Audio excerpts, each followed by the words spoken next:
We go to Google or we ask ChatGPT something about movie trivia or ancient history. You type the question in Google, most likely the information, the answer that you receive is pulled in part from Wikipedia. So behind the scenes of all of this, Wikipedia is in fact in trouble. When we decided to talk about Wikipedia, I tried something. I asked Google's AI mode, what's happening with Wikipedia? There was no need for me to visit Wikipedia to get what I was looking for.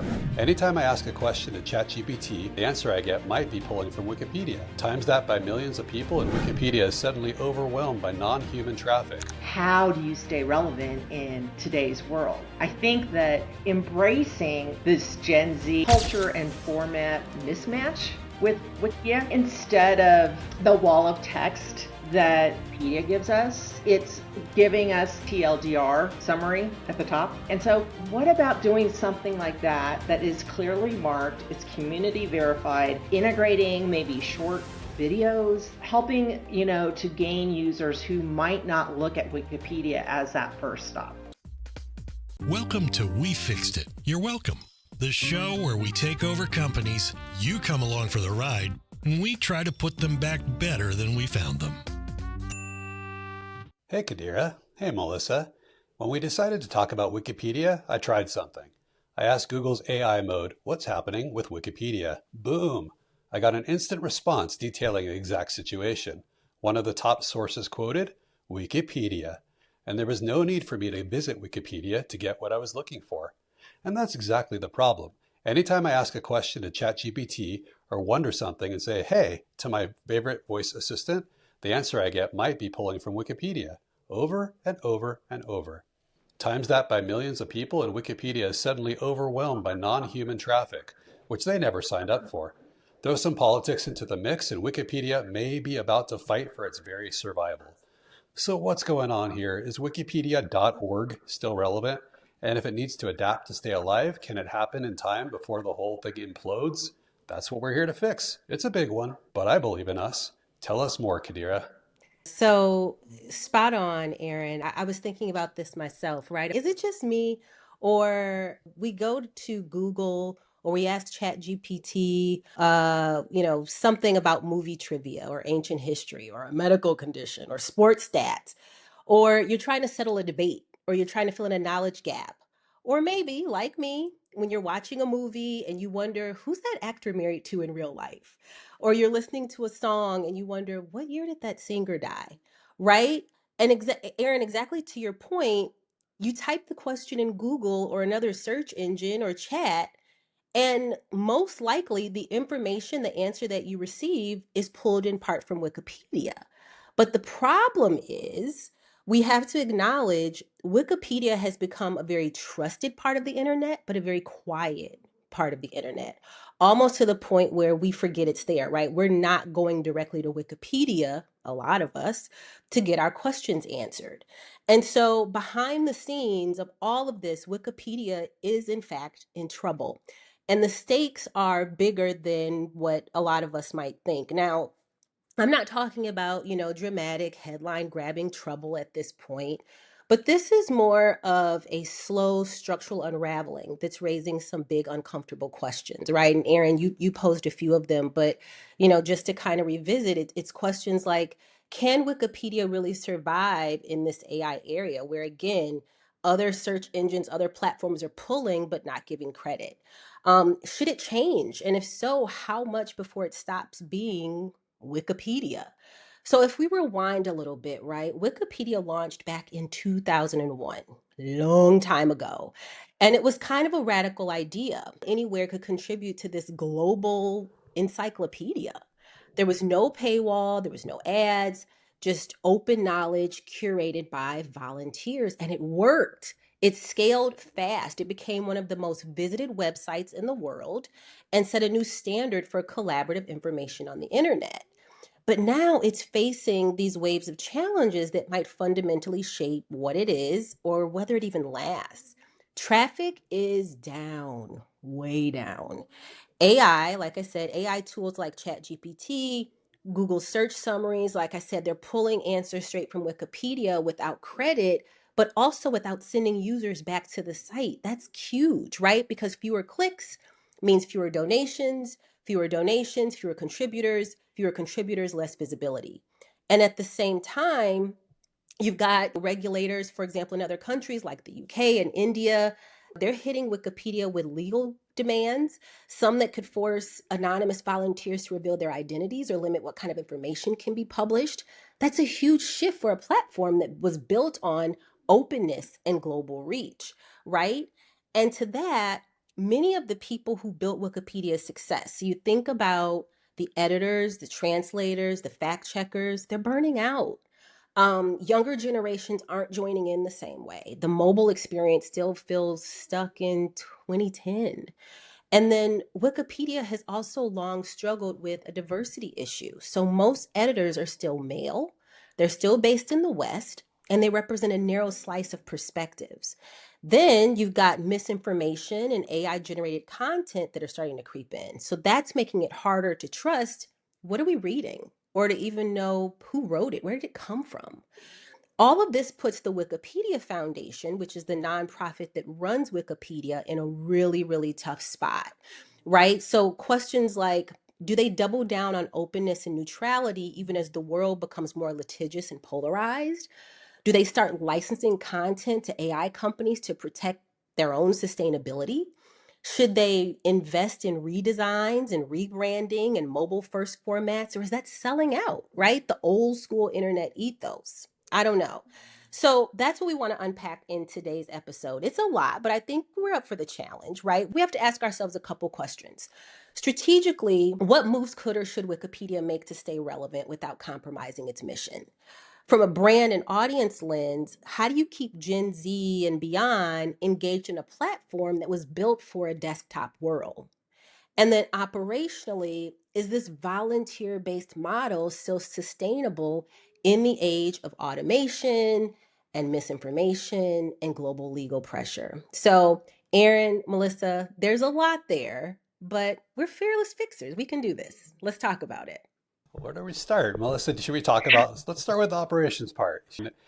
Can we sustain not a volunteer nonprofit enterprise on the web that is this, for many, not all, but many, is this source of truth and now this data mined resource.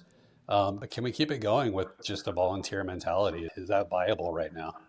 I think there's a lot of components to this, and Qadira, thank you for sharing. Yeah, that was excellent, Qadira. That was an excellent summary, and that was like a Wikipedia summary there. I think to take a step back there, Aaron, before we get into diving into how to look at the operations, I really start looking at the customer base, the audience, right? So I think that Qadira, you hit on it. One of the things that I was actually thinking about as I was prepping for this call was, is it even worth fighting for in this new age, right? And as I was like looking at it, I was really kind of, looking at where do we go for our information? Qadira, you mentioned that. And right now it's over 80% of all searches start with Google. That's just business operational topic, right? And so when you think about that, they're the undisputed king. They have over 90% of global search market share, over 8.5 billion searches per day. It's consistently the number one visited site. ChatGPT is this new disruptive newcomer. It's at its peak. It's hitting about 1.5 billion visits per month. And that was a while ago. So I'm sure that actually it's way higher than that now, 2023. So can you imagine right now, 2025, what it is? But it's still your query tool. You browse it. It's not really the website that you're looking for when you go to Google.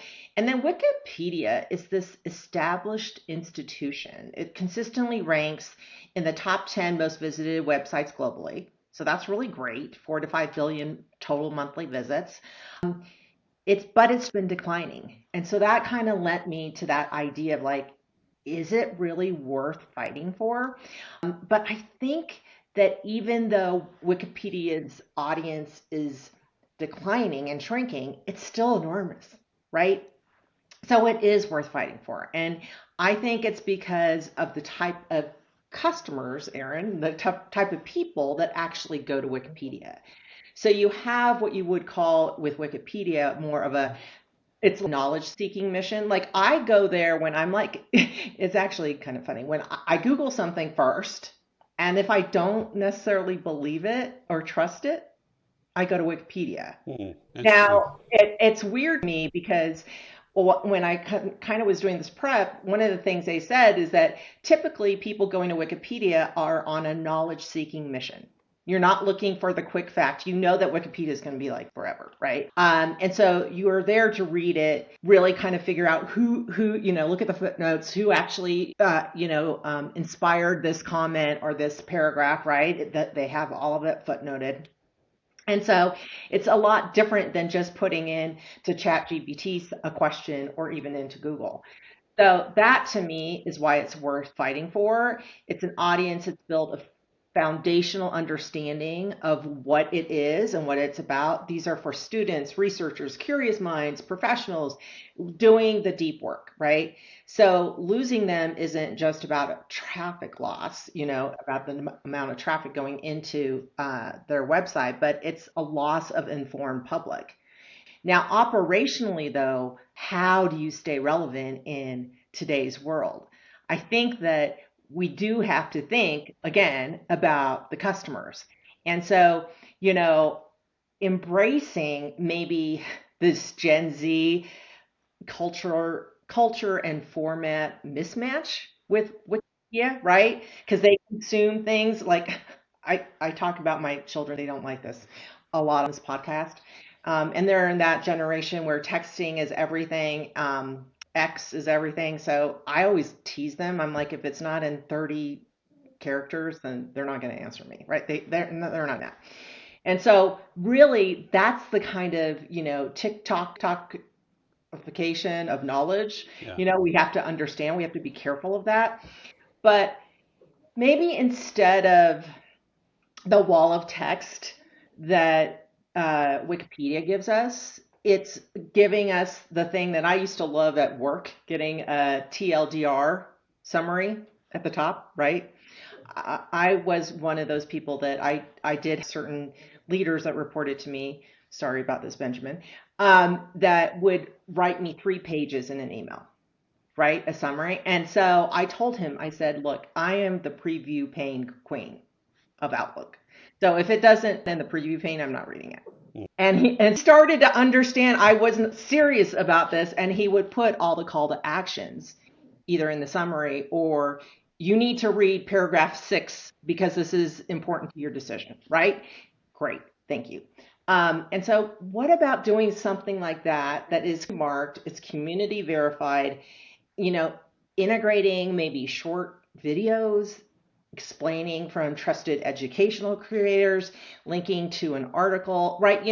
So kind of trying to take that, I need to have that information in a flash versus, and I want to have it all there, right? Validated, but helping, to gain users who might not look at Wikipedia as that first stop.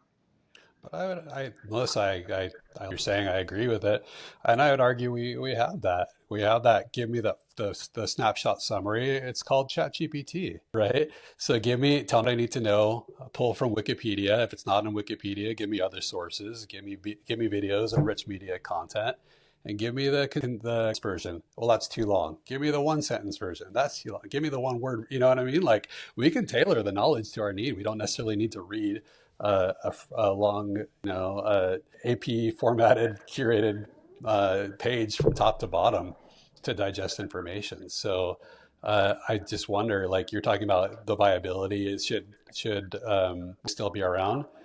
Should it be around as an interface?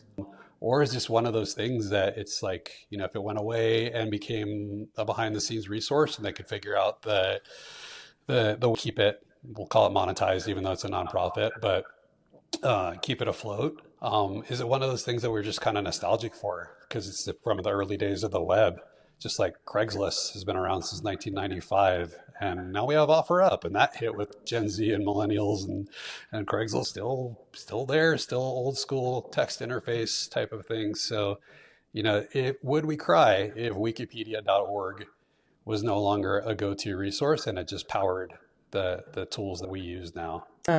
I would cry. Yeah. Because again, I Good. love Okay. Wikipedia. You heard me talk about like I will go down a rabbit hole, but I do think this is about evolution, and I'll get to that in a second. But I love question of like, should it still be around? Is it still relevant? Right? I think the answer is yes. And whenever I'm thinking about relevancy or should we continue to do this or should a company or a brand continue, I think the question is like, what sets it apart? Well, that's one of the questions.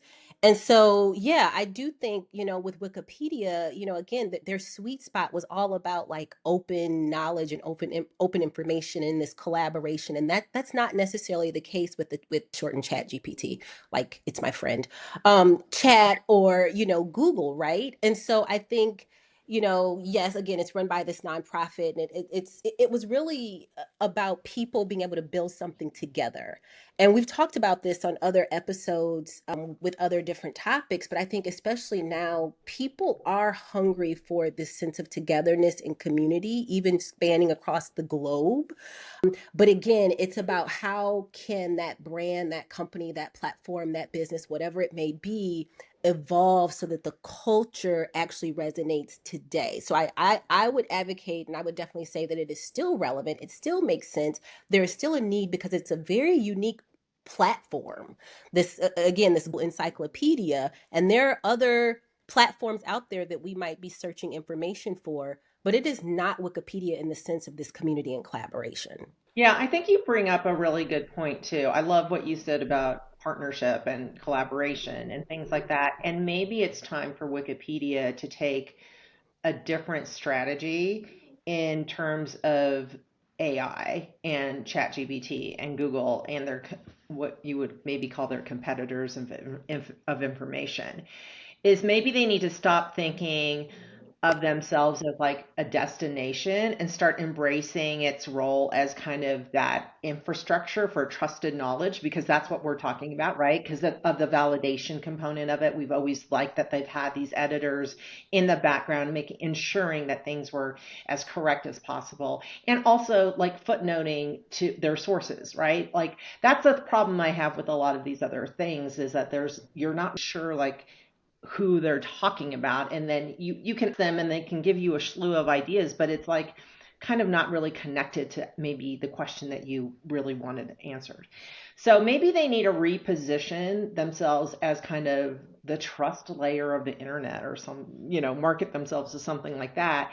And instead of fighting AI, they license their data, okay, and vetted citations and all the work that they've done to AI companies as a premium verified source, right? So then when you think of it, it's like kind of like they have the inside track of Intel, right? They're kind of like, because you know who Wikipedia is and their brand. So Qadira, if you talk to your friend chat, and they pull something, gives you an answer, it would cite Wikipedia verified fact, and then also maybe even have like a cute little icon or a link so that you could click into it if you wanted to do the thing that you do, which is go down that rabbit hole and see more about it. Or do you feel really good about that as a foundation, and that you're like, okay, I can trust that this paragraph that was provided to me by my friend chat is actually it's as close to relevant as possible to what I was looking for, right? And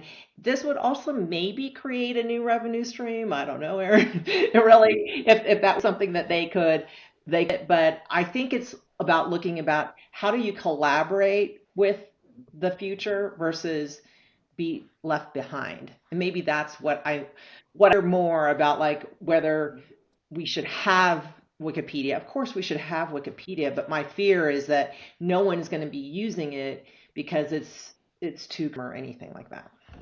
Yeah. Well, Melissa, I do wonder, I think part of the appeal of being a Wikipedia contributor or editor is you're maybe not publicly recognized by name, but there's like a swagger to it in the community of, I'm a contributor, I've done this many articles, or I've made, this is my footprint on the page.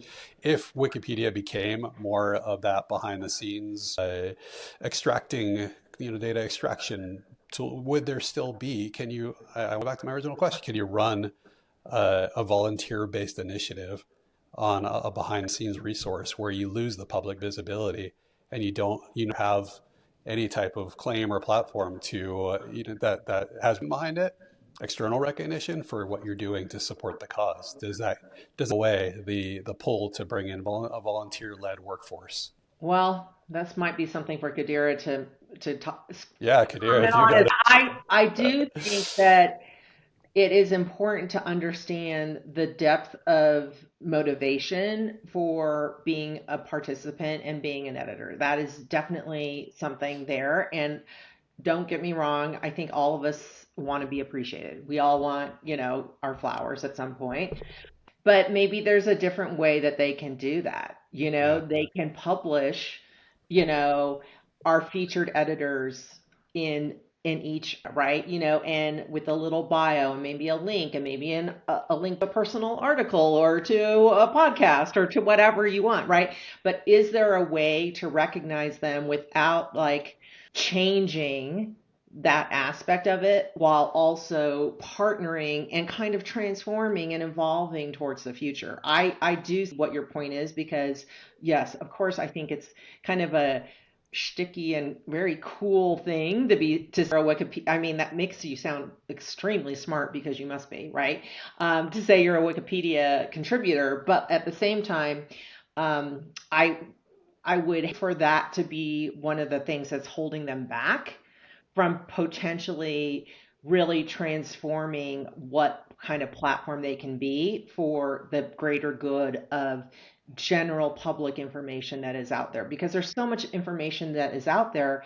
Like we were just talking, there's all these other media platforms, and how do you validate all that information? And Wikipedia is a trusted source. right. So that's one of the things that is really something that we don't want to give up. Right. Well, and I think that's part of the complexity too, is we live Right. in such a charged time where, facts are up for dispute. Facts and history is subjective.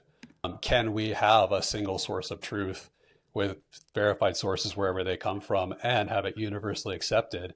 And the answer right now is no. Like you see the political pushback, and we don't have to get too deep into the politics, but you see all the detractors saying Wikipedia doesn't stand for what I stand for, or where's my voice on there? Can it be universally representative?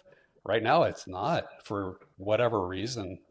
It's having a moment of really critical analysis. Yeah, and I think too, it's important, like, just going back to, again, I don't know any brand, company, platform, whatever, that hasn't evolved and hasn't looked around at what's happening in the rest of the world. Again, whether it's politically, whether it's identity, socially, health wise. I mean, we've lived through a pandemic, hopefully a once in, a lifetime type of thing. But we have to look at what evolution means. And I think in this case, I think all really good points that both Aaron and Melissa you've made. I think with their evolution, there is a greater responsibility now to be transparent about editorial decisions and acknowledging where that bias might exist. I think that, there is an opportunity. And when you think about balancing it being volunteer led or volunteer driven with the Wikipedia Foundation that kind of runs the scenes, like, financials and legal and all that stuff, like, is there an opportunity to have some sort of governance in place or stronger governance in place? I'm going to use the word framework again, where we kind of talk about what's in, what's out. For the volunteers that might be editors or fact checkers. So, as they think about evolving, as they think about, continuing to be volunteer led, absolutely, I think there's opportunity for that.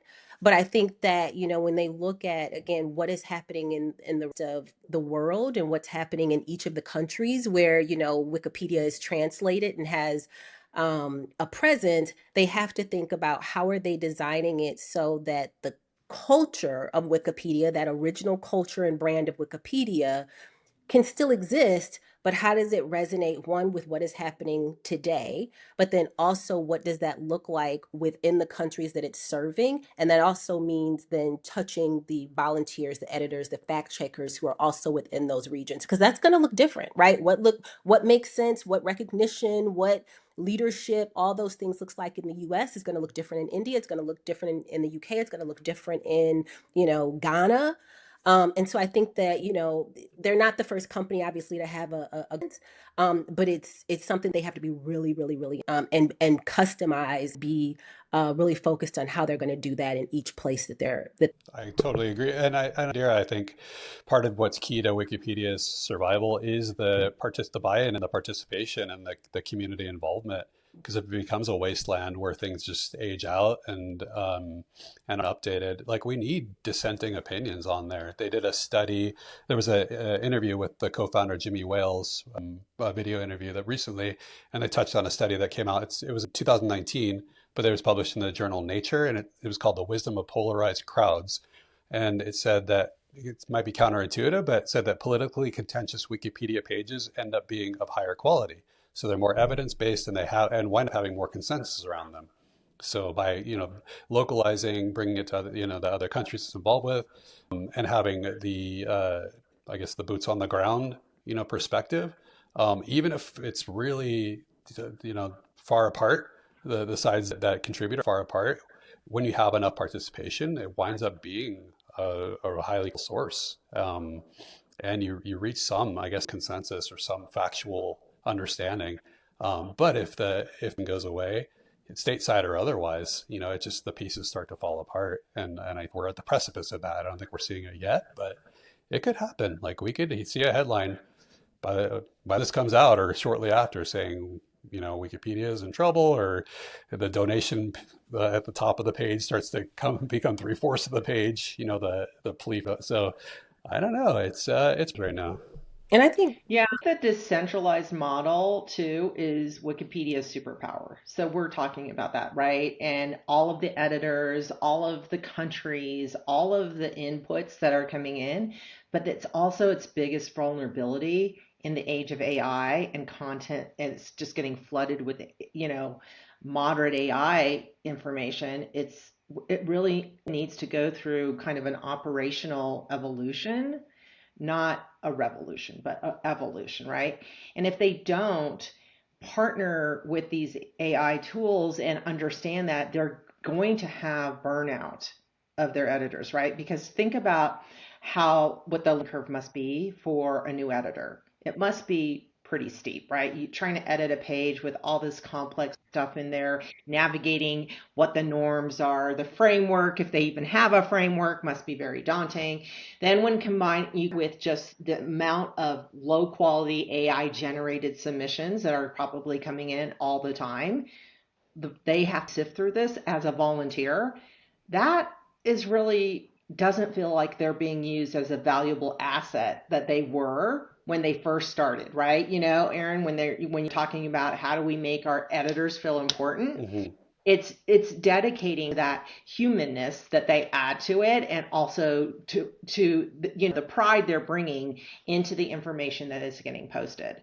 So is there a way for them to deploy some sort of AI tools and use that not just for the end users, but for the editors, right? So create AI assistants that can flag potential vandalism, or, can flag that these in real time, help them format.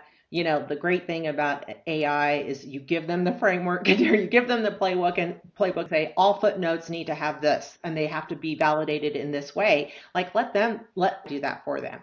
But so that they can really be working on a high level of curating those complex kind of interesting, I don't want to say they're disputes because Aaron, that's not what they are, but interesting commentary that's coming into Wikipedia that needs to be added. And those are the things that are driving why people ourselves, the curious people of the world, go into Wikipedia, right? But I think that, again, I think there's going to have to be some sort of partnership, because I think that what you're going to end up doing is you're going to have this tsunami of information, and you're not going to be able to allow your editors to do the real work. yeah, I love that, Melissa. I think, I don't know, I read somewhere that, Wikipedia, I think there's over 300 language editions of Wikipedia, right? So just going back to like Wow. the editors and, the fact checkers and all those things. But guess, which language dominates? It's English. And so, how do we help other versions grow, when there definitely is this uneven landscape?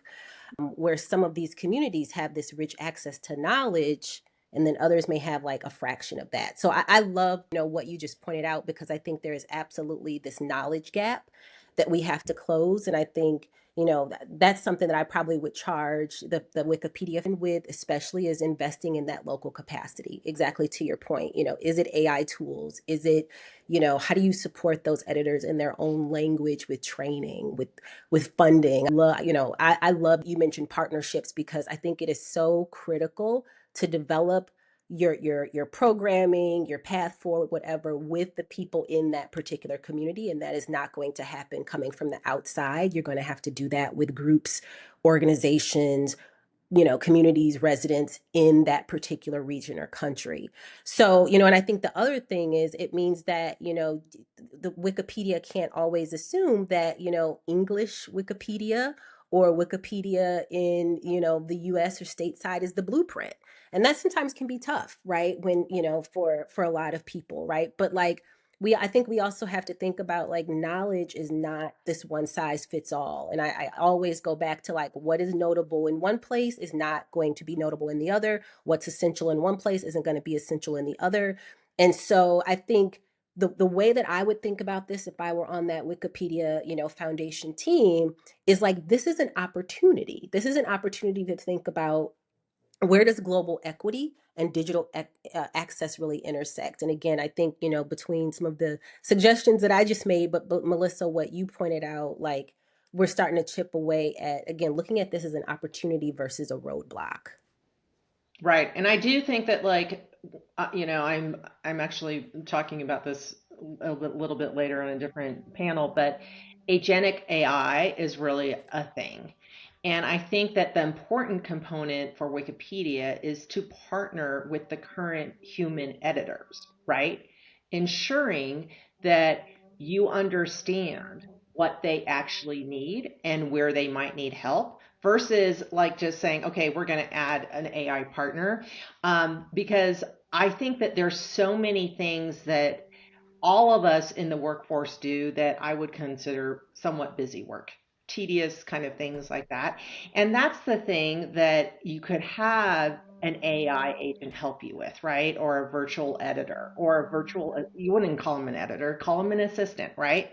But then you have the real editor going in there, or translator. I have a great example of that. I had some documents, and I used to be in the insurance world, so very, very complex documents sent out to a translation service. And whatever, they sent them back to us. And it was hilarious because my trainer, this was a wonderful thing, native Spanish speaker, and he looked at the Spanish documents, and he totally was laughing, because they used, like, I think we were asking, it was something about it was actually HR stuff. We were talking about comp time, makeup time. Like, if you had to miss 2 hours to go to a doctor's appointment, could you make up time in the later in the day, right? They use the verb for makeup as in, like, makeup, Foundation. right? Cover up. And so, like, the guy was like, "So you have time to, like, put makeup on your face, And he was like, "You almost just published that in the employee handbook." And I was like, "Oh my gosh," And so that's the kind of thing where you still are always going to need a human assist, a human touch, to really kind of look at the nuances of what you're trying to create. It's content creation. It is very important.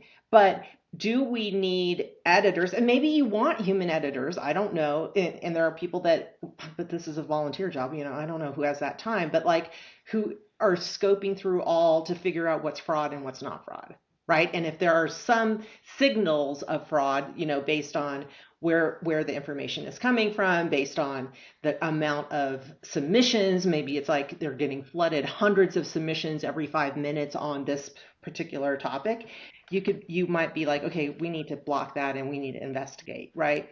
But again, I do feel like there's such an opportunity for Wikipedia, because they have been for so long that verified data backbone for all of us that you don't want to lose that, but they do have to figure out how to make it work in the future.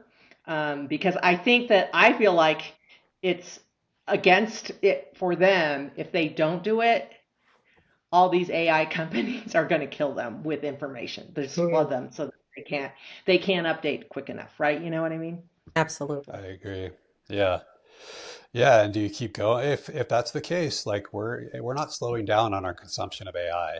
So, and chatbots and voice assistants and all that's just going to keep escalating. We're going to find new reasons and new technologies and new capabilities for them. So, can Wikipedia find some peace in being the backbone, the go-to resource for those other entities? Like, that's just going to happen if they can still keep up the .org and still get whatever dwindling, diminishing traffic over time there will be, but that's where we're headed unless something changes.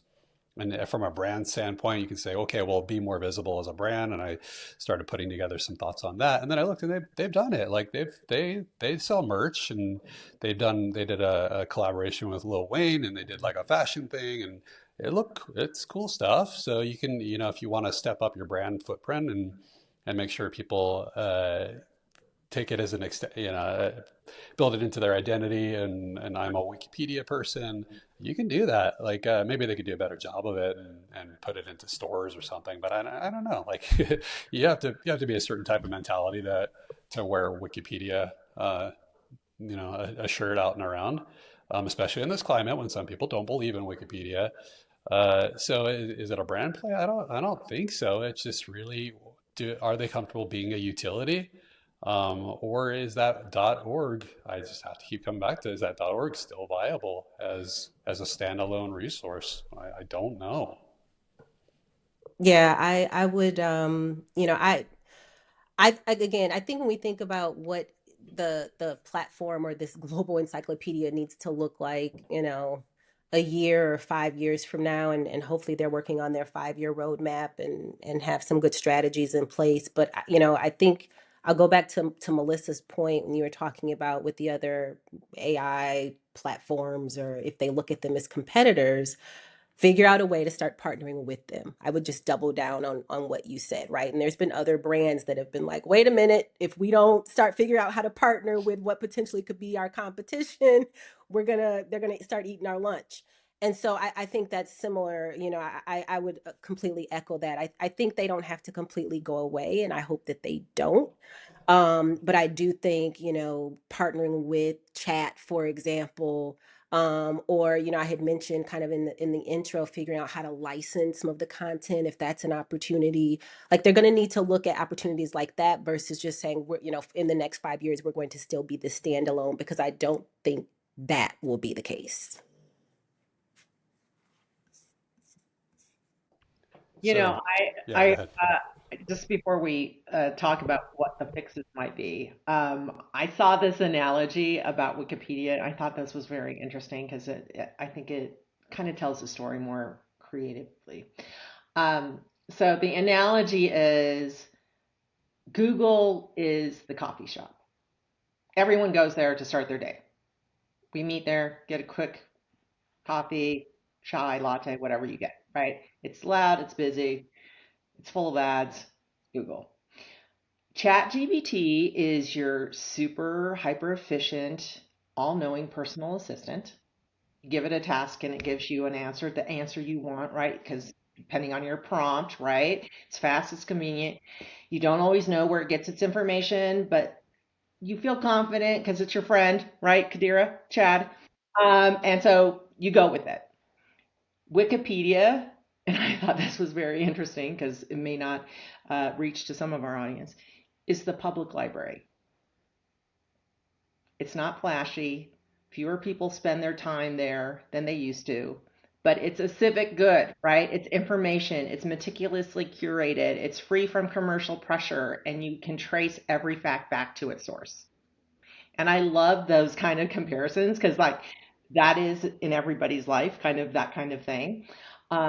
So, really, I do believe the audience Wikipedia is worth fighting for. not because of the volume of traffic going to the library, because it's not very much, but it's worth fighting for because of the quality and the critical role it plays in today's world, and especially in the noise of the media today, I think.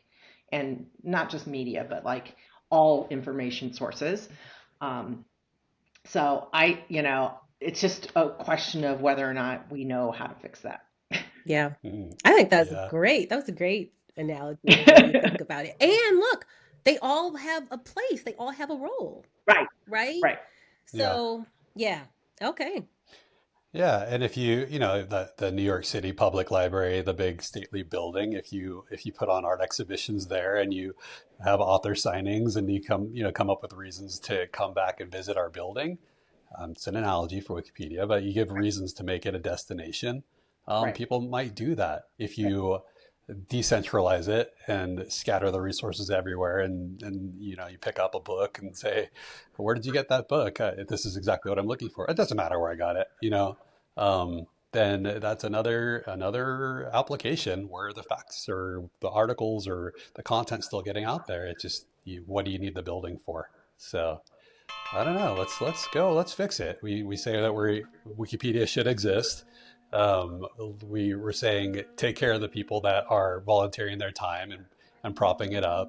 Maybe give them the AI. We're in an age of AI. Maybe give them the AI tools they need to make their job more efficient or catch some of the verification things that there's a human fallacy behind. We're saying pay attention to the localization and the 300 plus languages that Wikipedia has an impact or footprint in. Um, and we're saying maybe license the technology or the content to these AI all you can eat buffet hungry bots that come in and say thank you, and maybe there's some kind of sustainable revenue play there. Again, not for a nonprofit, but keep it afloat, keep it thriving. If the people that are the entities or institutions that are taking the biggest bites also become contributors monetarily. So if we put those into play, our Qadira, I'll come back to you. It's your topic. But Melissa, did we fix it? I think so. I think one of the most important things that we fixed was just bringing to light how important Wikipedia is fundamentally and foundationally. I think one of the things that Aaron you brought up, which I really want to hit on too, besides the partnerships, I think partnerships is really important in evolving with AI and having that be your partner, but is the promotion and protection of the voluntary editors. I think that is really important. I think that they are now that, and to use the modern term, they're content creators, they're influencers, Wikipedia influencers. You get a t-shirt, you get to put it on your LinkedIn. I don't care what whatever, but like they go through that vetting process. They've gone through the training. They have their own AI assistant to help them vet through fraudulent submissions, and they're still the last touch. They're still signing off. They're redlining things, right? And I think that's really important. I don't want Wikipedia to use AI to dumb down their content, which I think that sometimes you see with chat. You kind of see a very generic, watered down version of something you're looking for, unless you prompt it to give you like very specific something, something, something. So that's one of the things. So I really, I feel like it's an institution deserving of our attention and our protection. But I think the thing that's the driving force is the community that puts it all together, the global community, as Qadira has mentioned as well, the diversity of voices that are heard, the diversity of languages and cultures that are represented, really help to make Wikipedia what it is. Thanks, Melissa. What do you say, Qadira? Yeah, I love that. Okay, so I'm going to try and keep us on the P's. So Melissa just said, talked about the promotion and the protection. I think Wikipedia should start or somewhere quickly start asking who do we want so what's our purpose in the next 5, 10, 20 years? Who do we want to be? Do we want to stay the same? What do we want to do? How do we want to evolve? Purpose.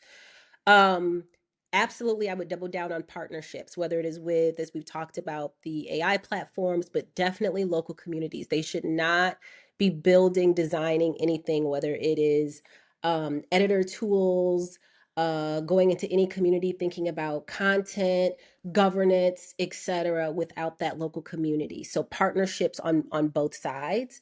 And then I would say Playbook, of course, right? So this I think is where the Wikipedia Foundation, which, can provide that governance. And again, you're going to customize it based on the region. You're going to customize it based on the country, and that is going to be informed by those local partnerships. But there should still be this governance based on what you're saying, who do we want to be in the next 5 years, that will start to answer some of those questions globally, universally, of what do we stand for? What do we believe in? What does, editorial decisions look like? What's in, what's out? How are we going to approach this? So I think if we go there, I think we've got a really solid fix. I'm going to throw something at you both. What if we go the other way? And Wikipedia, instead of, we can be good neighbors and partners and citizens and say, look, work with everybody that has been coming along and taking our knowledge. What if we go the other way and say, now this is ours. Whatever's on Wikipedia belongs to us and you can't have it. And maybe they're a little late to the party, but they come up with their own chat bot, and it's, WikiChat, and they get backing and support, and they say, no, this, anything that you can't, you're cut off today. Don't you think there might be a panic, right? Like all the AI tools that have been using Wikipedia as the foundation, they might go into a little bit of a tailspin and say, wait a minute, let's play ball here. And that could bring everybody to the table, at least bring a lot more attention back to Wikipedia and make it viable again. So, Maybe. I'm playing with that idea. Is yes, we can wait everybody out and say we'll play by your rules, or we could say, look, we have people to take care of. We do things a certain way. It's locked down. It's ours. I think I'd be interested to see how that might play out. Yeah, it's possible. I mean, look, but using, Melissa's analogy, right? They could lock the content down. But, if you're the trusted public library, can you compete with the coffee shop or the personal assistant versus, thinking about what your new unique, value prop is in that particular space? But I actually like the idea, Aaron. But, I definitely think there's going to be a little bit of panic, but also Yeah. just kind of scratching the head. And again, when we think about like where are we headed from here, do we need another one of those? No, I don't think we do, Qadira, but I'm thinking maybe short-term negotiation tactic. Yep. Bring eyes back to Wikipedia, have people say, oh, I forgot about you. Yep. Yes, you're incredibly relevant. What do we have to do here? Yeah. Let's create a spectacle. That's my thought. I like the I think it's spectacle. a little bit like Pandora's box. Like once it's out, it's out. So Yeah. to me, like being able to like say lock down their information, it's too late for that. But I do love your idea of like how do you integrate, how do you kind of take a step back and look at what is our purpose? We've talked a lot about companies now who feel like they're in a mission crisis, right? That they're, what is their mission? And then how do they get out to the audience, right? And so the audience today is one that has everything right here on their phone. And, Chad is always with you, Google's always with you, Wikipedia is always with you. But why are you choosing one over the other is really important. And so, like I said, I think partnerships are really important. And I think there's something to be said, like I think, we've talked about universities and education. Universities and schools are utilizing AI tools now because they know that you're not going to get away from that. So what about them partnering though? Because I'm old, so I remember going to the library and having to look up books. Remember, like they give you a list and you'd have to look up the books in the card catalog or go to the microfiche, which I think our kids only think happens in movies. Um, so, like, what about having them partner with those curious learners, right? With education, with college class, like say, this is a resource that you can use as your, and let's talk about how you're going to cite Wikipedia and how you're going to do those things. Because I don't think that, like I said, I think that because of the nature of AI the way it is now, even if you tell, okay, OpenAI, you're like, you can't use us anymore. There's all these other places that you can go. Yep. It's, unfortunately, Yep. you're going to go for Yeah. quality, you're going to go to DeepSeek, you're going to go somewhere else, right? So I guess my thought is I like that idea though, Aaron, of like integrating your mission and your purpose and figuring out new ways to bring people back to you. Mm-hmm. How do you bring it back to you? And, and that's one of the things that I would love, like if you start young, right? It's like going, library day was Wednesday at my elementary school. I remember that. Like if you start young Yeah. and say, hey, you know what? We're going to have 20 minutes of Wikipedia day every Wednesday, Wikipedia Wednesdays in the elementary schools. They're going to start getting ingrained, and that's a trusted source for me to go to when I want to learn about the dinosaurs in Colorado. Yeah. Yeah. So. Okay. Well, Wikipedia, we've got ideas for you. So keep tapping, keep tapping on our shoulder. We've got, yeah, we're here for you. That's going to do it for this episode of We Fixed It. You're welcome. Thank you so much, Melissa. Thank you so much, Qadira. Excellent points throughout. And thanks, Qadira, for teeing us off so expertly on this multi-layered conversation. For those of you listening, how would you fix Wikipedia? We'd love to hear from you. On social, you'll find us at We Fixed It Pod, and at wefixeditpod.com is our website. We're just flying through season 2 at this point. If you can't get enough, and who can blame you, all of our archives are also at wefixeditpod.com. If you've listened to any of our episodes, you know that this is not just another business podcast. We do things our way. And we're not a secret anymore. The show has hit the top 10 in business management on Apple Podcasts, and we're ranking consistently in the top 100 in the entire business category. With over 14,000 business podcasts on Apple, we know that you don't have time to listen to all of them. So that must mean you like what we're doing. And honestly, we wouldn't be here without you. So keep doing what you're doing. Keep listening. Tell at least one person today about our show. Throw some money at us. We'll take it. If you're a company that still needs fixing, don't worry. We hear you. We'll get to you. And you can thank us eventually. And we will see you next time. We hope you enjoyed this episode of We Fixed It, You're Welcome.